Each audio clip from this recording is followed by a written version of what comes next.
Hello students, आप लोग 12th cross करके बीएससी पार्ट 1 में आए हैं। सभी लोगों का बहुत बहुत स्वागत है, वेलकम। अब हम देखते हैं बीएससी फर्स्ट ईयर फिजिक्स में 3 पेपर होते हैं। पहला पेपर होता है मैकेनिक्स एंड वेव मोशन। इसे कहते हैं हिंदी में यांत्रिकी एवं तरंग गति, और ये रोयलखंड यूनिवर्सिटी में 33 मार्क्स का होता है। सेकंड पेपर अगर हम देखें तो ये होता है kinetic theory and thermodynamics, 33 marks. इसे कहते हैं अणुगति सिद्धांत तथा ऊष्मागतिकी, ऊष्मागतिकी। और थर्ड पेपर होता है circuit fundamentals and basic electronics. ये 34 मार्क्स का होता है। इसे कहते हैं परिपथ के मूल सिद्धांत एवं बेसिक इलेक्ट्रॉनिक्स। तो ये हमारे पास थ्योरी का पोर्शन हो गया 100 मार्क्स का। इसके अलावा 50 नंबर का प्रैक्टिकल होता है। तो बीएससी फर्स्ट ईयर में एक सब्जेक्ट हमारा 150 नंबर का है, 3 विषय हैं, 450 नंबर का इसमें टोटल है। बीएससी फर्स्ट ईयर की फिजिक्स बहुत आसान फिजिक्स है, कठिन नहीं है। हमें केवल एक ही काम करना है, जितना हम पढ़ाएं उसका दोबारा से उसी दिन रिवीजन कर लेना है। तो लगभग आधे से 1 घंटा डेली स्टडी करनी है। ये 3 पेपर हो गए इसके अंदर।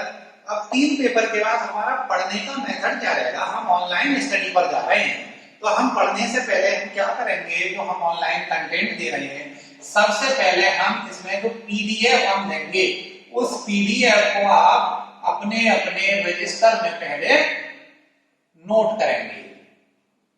और जब रजिस्टर में नोट हो जाएगा, उसके बाद उस पीडीएफ की हम वीडियो देंगे। रजिस्टर में नोट करने के बाद रजिस्टर हम सामने रख लेंगे और वीडियो को हम देखेंगे। उसमें हम वो सारी चीजें एक्सप्लेन करेंगे जो हमने इस पीडीएफ में लिखवा दिया है। तो हम रजिस्टर में लिखने के बाद जब वीडियो को देखेंगे तो हमारा पूरा कांसेप्ट क्लियर हो जाएगा। ये हमारा स्टडी का पैटर्न रहेगा। पहले हम जो पीडीएफ भेजेंगे उसे आप लोग रजिस्टर में नोट करो। नोट करने के बाद फिर हमारी जो वीडियो होगी, वीडियो लगभग आधा घंटे की होगी, उस वीडियो को आप देखेंगे।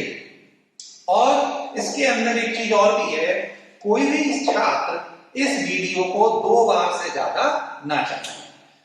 उसके अलावा ये जो हमने ऑनलाइन कोर्स दिया है, इस कोर्स के लिए केवल एक ही मोबाइल पर आईडी डाल करके लॉगिन करेंगे, चलता रहेगा। अगर एक से ज्यादा डिवाइस पर ये कोर्स चलाने की कोशिश की तो वो सारे डिवाइस पर लॉक हो जाएगा, ये कोर्स नहीं चलेगा। तो कोर्स चलाने के लिए ये मस्ट है कि आप जिस मोबाइल पर या जिस लैपटॉप पर या किसी भी डिवाइस पर आप ये कोर्स एक बार इंस्टॉल कर देंगे, ईमेल आईडी डाल देंगे, उसी पर हमेशा चलाना है। उस डिवाइस को चेंज नहीं करना है। अगर चेंज करोगे तो वो डिवाइस लॉक हो जाएगा और वो कोर्स रन नहीं करेगा। उसके बाद परेशान होगे, मेरे लिए कॉल करोगे, मैं भी परेशान होऊंगा। हालांकि उसकी जो प्रॉब्लम है सॉल्व तो हो जाएगी, लेकिन अगर ये फिर से किया तो फिर लॉक हो जाएगा और फिर ये 3 बार से ज्यादा अगर डिवाइस पर डाला तो वो फिर मैं भी नहीं खोल पाऊंगा और जो पेमेंट किया है वो वेस्ट जाएगा। इसलिए सभी छात्र इस तरीके से इस चीज को समझ लें कि जिस डिवाइस पर, मोबाइल पर एक बार ईमेल आईडी डाल करके लॉगिन कर लेना है, उसी डिवाइस पर इस कोर्स को देखना है। अगर डिवाइस चेंज करना चाहते हो तो मुझसे आकर के पहले संपर्क करोगे, मैं उस डिवाइस को चेंज करा दूंगा। नहीं तो अपने आप कोई भी एक ही ईमेल आईडी दो डिवाइस पर ना डालें। अब हम फर्स्ट पेपर की स्टार्टिंग करते हैं, यांत्रिकी एवं तरंग गति। ये फर्स्ट पेपर है हमारा बीएससी पार्ट 1 का और इसमें 4 यूनिटें, फर्स्ट पेपर में 4 यूनिटें।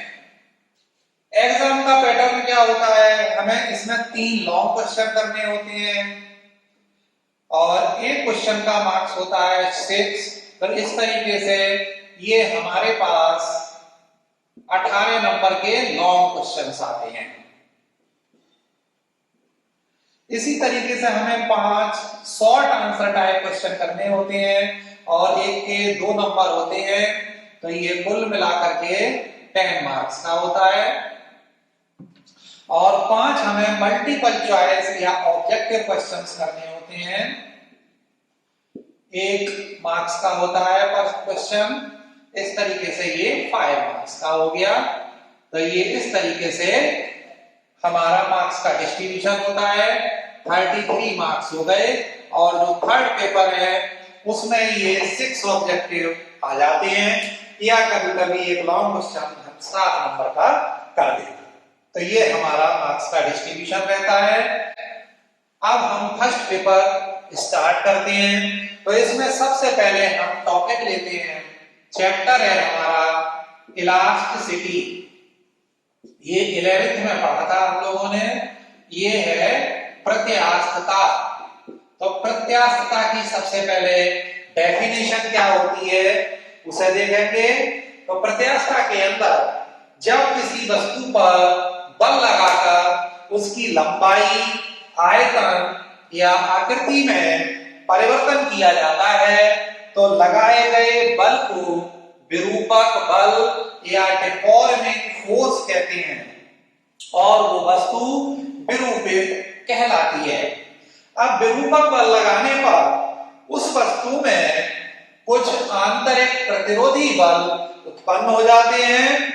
इन आंतरिक प्रतिरोधी बलों के कारण वस्तुओं में प्रत्यास्थता का गुण उत्पन्न होता है। जैसे ये हमारे पास एक पेन है, अब हम इस पर एक बल लगाएं इस तरीके से विरूपक बल, हम इसे तोड़ना चाह रहे हैं लेकिन ये टूट नहीं रहा है। क्यों नहीं टूट रहा? क्योंकि इसके अंदर कुछ आंतरिक प्रतिरोधी बल हैं जो इसे तोड़ने का विरोध कर रहे हैं। तो इससे प्रत्यास्थता की डेफिनेशन निकलती है कि प्रत्यास्थता किसी वस्तु का वह गुण है जिसके कारण वस्तु अपनी लंबाई, आयतन या आकृति में परिवर्तन का विरोध करती है और विरूपक बल हटा लेने पर वस्तु अपनी प्रारंभिक अवस्था को पुनः ग्रहण कर लेती है।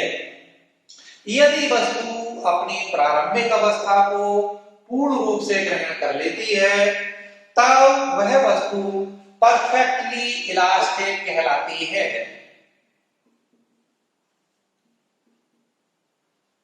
पूर्ण प्रत्यास्थ वस्तु कहलाती है। और यदि विरूपक बल हटा लेने पर वस्तु अपनी प्रारंभिक अवस्था को बिल्कुल भी ग्रहण नहीं करती तब वो वस्तु परफेक्टली इलास्टिक कहलाती है, पूर्ण अप्रत्यास्थ कहलाती है।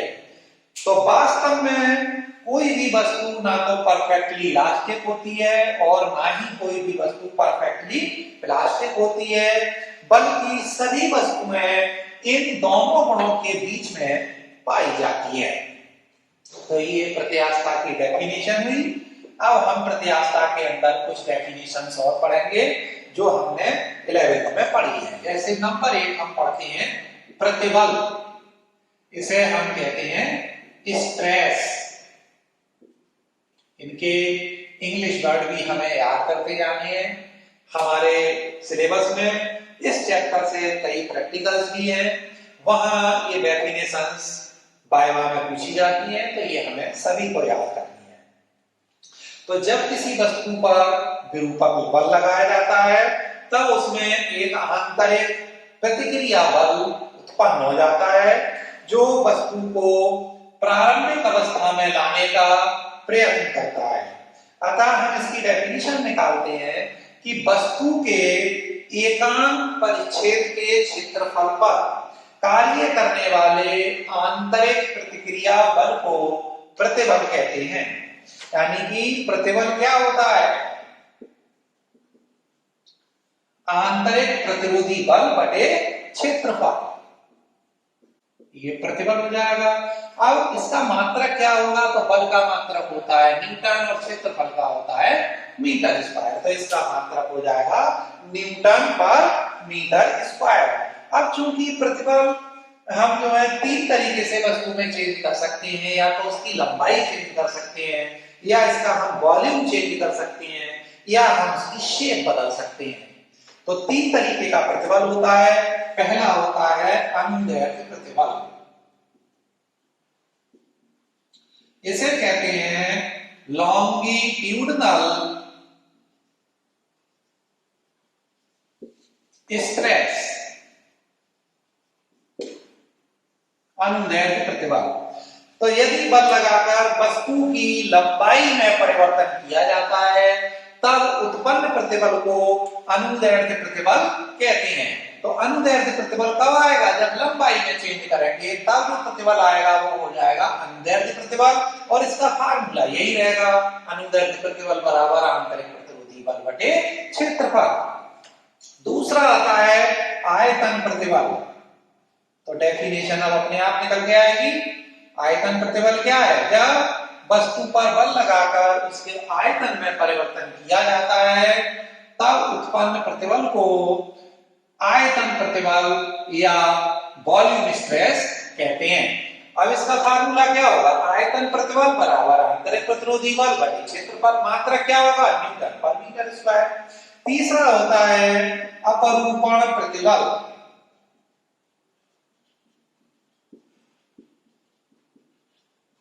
इसे कहते हैं शियर स्ट्रेस, अपरूपण प्रतिबल। तो जब किसी भी वस्तु पर स्पर्श रेखीय बल लगा करके, जैसे हमारे पास ये है डस्टर है, इस पर हम क्या करें? स्पर्श रेखीय बल लगाएं, इस तरीके से लगाएं बल, तो उसके क्या करते हैं हम? उसकी आकृति में परिवर्तन हो जाएगा। जब स्पर्श रेखीय बल लगाएंगे तो आकृति में परिवर्तन होता है, तब जो प्रतिबल उत्पन्न होता है उसे कहते हैं अपरूपण प्रतिबल। तो इसका फार्मूला क्या हो जाएगा? अपरूपण प्रतिबल का आंतरिक प्रतिरोधी बल कौन सा होगा? स्पर्श रेखीय। तो आंतरिक प्रतिरोधी स्पर्शीय बल बटे क्षेत्रफल। तो ये हमारे पास दो प्रतिबल ये बचे। इसके अंदर क्या कहते हैं हम? ये इसमें लगता है नॉर्मल फोर्स, आंतरिक प्रतिरोधी लंबवत बल, और यहां लगता है आंतरिक प्रतिरोधी स्पर्शीय बल। लेकिन यूनिट इनकी क्या होगी? एक ही होगी, तीनों की यूनिट एक ही होगी। तो इस तरीके से हमारा प्रतिबल तीन तरीके का होता है। अब इसके बाद हमने नई डेफिनेशन पढ़ी थी विकृति की। विकृति को कहते हैं स्ट्रेन। स्ट्रेन क्या होती है? वस्तु के आकार में होने वाले एकांक परिवर्तन को विकृति कहते हैं। इसकी कोई डायमेंशन नहीं होती, इसकी कोई विमा नहीं होती, ये एक विमाहीन राशि है। चूंकि किसी भी वस्तु में तीन तरीके के परिवर्तन किए जा सकते हैं, इसलिए विकृति भी तीन तरीके की होती है। पहली होती है अनुदैर्ध्य विकृति, इसे कहते हैं लॉन्गिट्यूडिनल स्ट्रेन।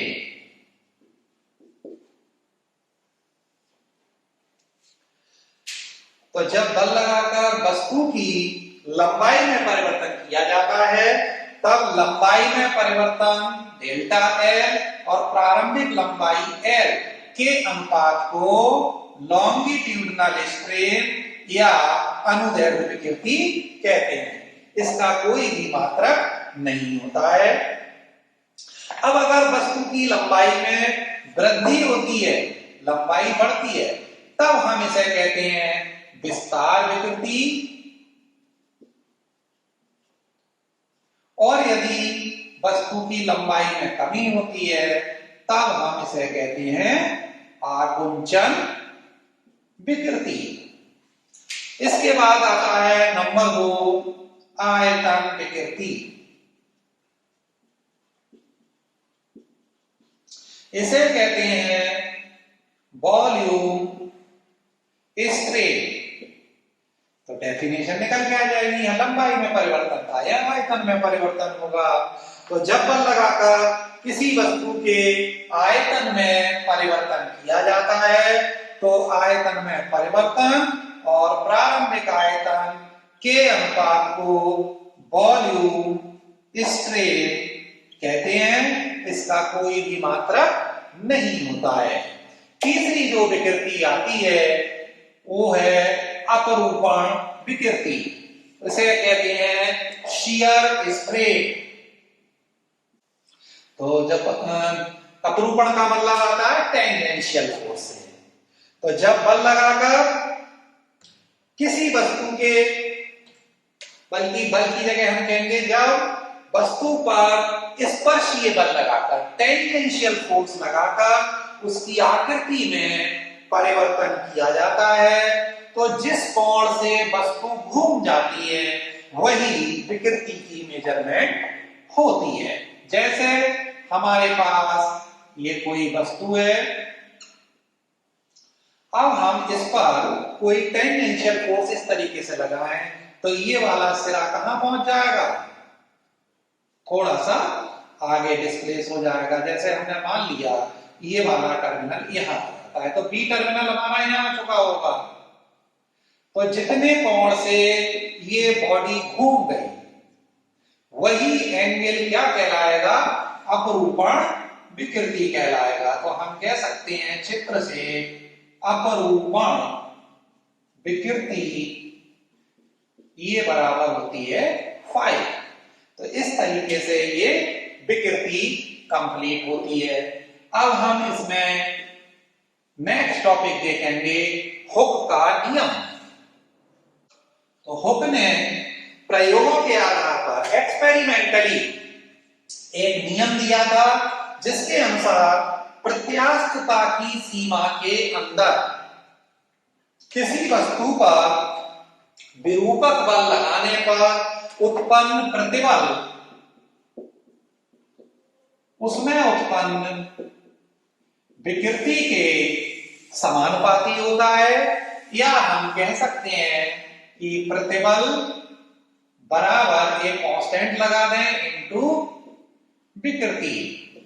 इसलिए कांस्टेंट ई की वैल्यू हो जाएगी प्रतिबल बटे विकृति। मात्रक क्या होगा, विकृति का तो कोई मात्रक होता नहीं, प्रतिबल का होता है तो वो होता है न्यूटन पर मीटर स्क्वायर।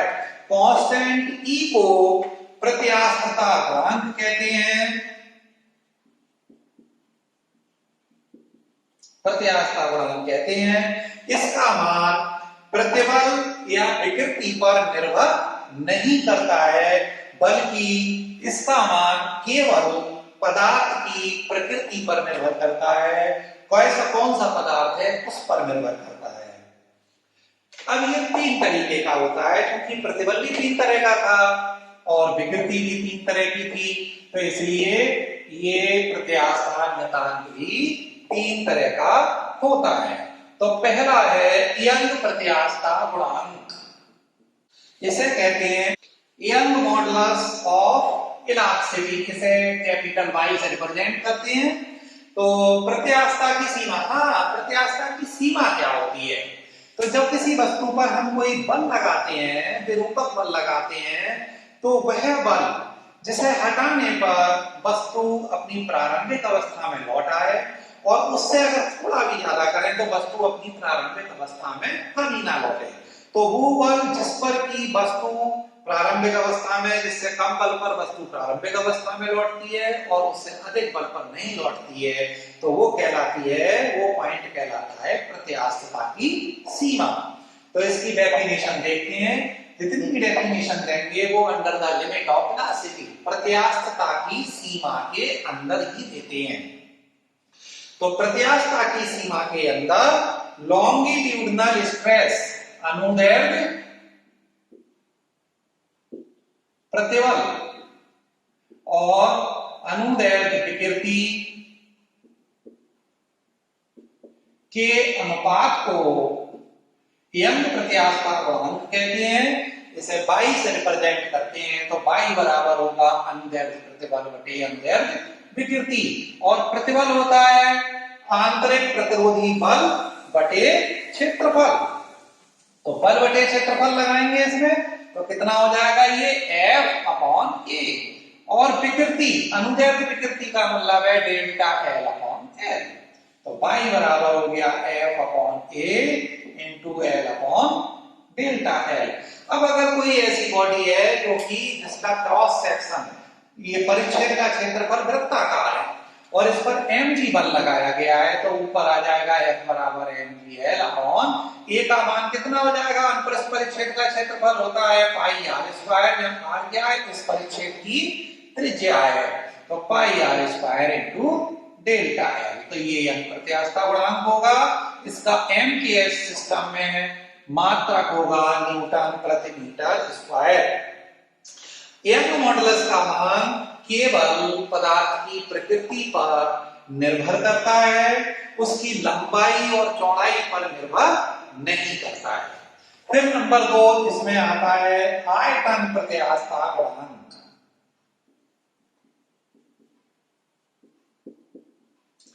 इसे कहते हैं बल्क मॉडुलस ऑफ इलास्टिसिटी। इसे बी से भी रिप्रेजेंट करते हैं और के से भी रिप्रेजेंट कर देते हैं, तो हम यहां इसे के से रिप्रेजेंट करेंगे। तो जब किसी वस्तु पर बल लगाकर उसके आयतन में परिवर्तन किया जाता है तब प्रत्यास्थता की सीमा के अंदर आयतन प्रतिबल और आयतन विकृति के अनुपात को आयतन प्रत्यास्था गुणांक कहते हैं। इसे के से शो करते हैं। प्रतिबल होता है आंतरिक प्रतिरोधी बल बटे क्षेत्रफल और आयतन विकृति की वैल्यू होती है डेल्टा बी अपॉन बी। तो के बराबर आएगा F upon A B upon delta B. इसका मात्रक वही होगा जो प्रतिबल का होता है, दैट इज न्यूटन प्रति मीटर स्क्वायर। अब तीसरा नंबर आता है, एक चीज और रह गया जिसे हम कहते हैं अपरूपण। तो उसके द्वारा निकलता है नंबर 3 दृढ़ता गुणांक।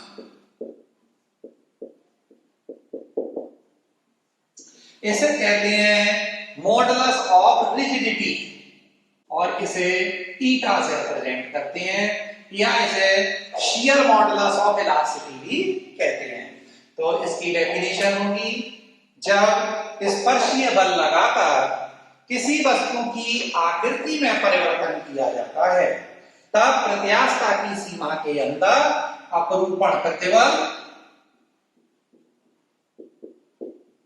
तथा अपरूपण विकृति के अनुपात को दृढ़ता गुणांक ईटा कहते हैं। और प्रतिबल की वैल्यू होती है एफ अपॉन ए और विकृति को फाई से लिखते हैं, तो ईटा बराबर हो गया एफ अपॉन ए फाई। इसका मात्रक न्यूटन पर मीटर स्क्वायर होता है। अब एक और कांस्टेंट को हम डिफाइन करते हैं जिसे कहते हैं पाइसन रेशियो। ये हमने 11th में नहीं पढ़ा था, या इसे पाइसन निष्पत्ति भी कह देते हैं और इसे इस सिग्मा से रिप्रेजेंट करते हैं। तो देखो, जब किसी भी वस्तु पर बल लगाया जाता है, जैसे हमारे पास ये वस्तु है, इस पर बल लगाएं अगर हम खींचें तो इसकी लंबाई में वृद्धि होगी, लेकिन इसके लंबवत क्या है इसका व्यास, तो व्यास क्या होगा, कम होगा, ये पतला होता जाएगा हमेशा। तो यहां से हम दो तरह की विकृति को डिफाइन कर सकते हैं, एक तो लंबाई में वृद्धि वाली और एक व्यास में कमी वाली, दो तरह की विकृति आती हैं। तो जब किसी वस्तु पर बल लगाकर उसकी लंबाई में परिवर्तन किया जाता है तो लंबाई की दिशा में उत्पन्न विकृति को कौन सी विकृति कहते हैं? अनुदैर्ध्य विकृति, लॉन्गिट्यूडनल स्ट्रेन कहते हैं। और लंबाई के लंबवत कौन सा चीज आ गई? व्यास। तो व्यास की दिशा में उत्पन्न विकृति को पार्श्विक विकृति या लैटरल स्ट्रेन कहते हैं। तो इससे डेफिनेशन आती है पॉइसन रेशियो की। क्या आती है? प्रत्यास्थता की सीमा के अंदर पार्श्विक विकृति तथा अनुदैर्ध्य विकृति के अनुपात को पॉइसन रेशियो सिग्मा कहते हैं। इसे कहते हैं हम लैटरल स्ट्रेन और इसे कहते हैं हम लॉन्गिट्यूडनल स्ट्रेन। लैटरल स्ट्रेन क्या हुआ भाई? व्यास में परिवर्तन बटे प्रारंभिक व्यास। और अनुदैर्ध्य विकृति होती है लंबाई में परिवर्तन बटे प्रारंभिक लंबाई। तो इसे हम क्या लिख सकते हैं? यहां पर एक साइन लगा देते हैं माइनस का। क्यों? क्योंकि अगर लंबाई बढ़ती है तो व्यास घटता है, लंबाई घटती है तो व्यास बढ़ता है। तो एक चीज घटेगी दूसरी बढ़ेगी, एक प्लस होगा एक माइनस होगा, प्लस और माइनस मिलके क्या बनेंगे? माइनस। इसलिए यहां साइन माइनस का लग जाता है। बराबर व्यास में परिवर्तन माइनस का साइन हो गया डेल्टा डी अपॉन डी और डेल्टा एल अपॉन एल। तो सिग्मा की वैल्यू आ गई minus delta D upon D into L upon delta L. ये सिग्मा आ गया। और सिग्मा का जो सीमांत मान होता है, लिमिटिंग वैल्यू होती है, वो -1 से सीमांत मान -1 से +0.5 तक होता है। इसका मतलब हम -1 से सिग्मा क्या होगा? ज्यादा होगा और +0.5 से इसका मान कम होगा। ये इसकी लिमिटिंग वैल्यू है। तो -1 से 0.5 हमारी ये थ्योरेटिकल वैल्यू कहलाती है, सैद्धांतिक मान। और प्रैक्टिकल मान जो इसके आते हैं वो आते हैं 0 से 0.5 तक। तो ये थ्योरेटिकल लिमिट कहलाती है, ये इसकी प्रैक्टिकल या एक्सपेरिमेंटल लिमिट कहलाती है। तो इस तरीके से हमारी ये डेफिनेशंस कंप्लीट हुई। अब हमने 4 यहां पर कांस्टेंट पढ़े, बाई, के, ईटा और सिग्मा। तो हम इनमें नेक्स्ट टॉपिक में इनमें चारों में रिलेशन निकालेंगे।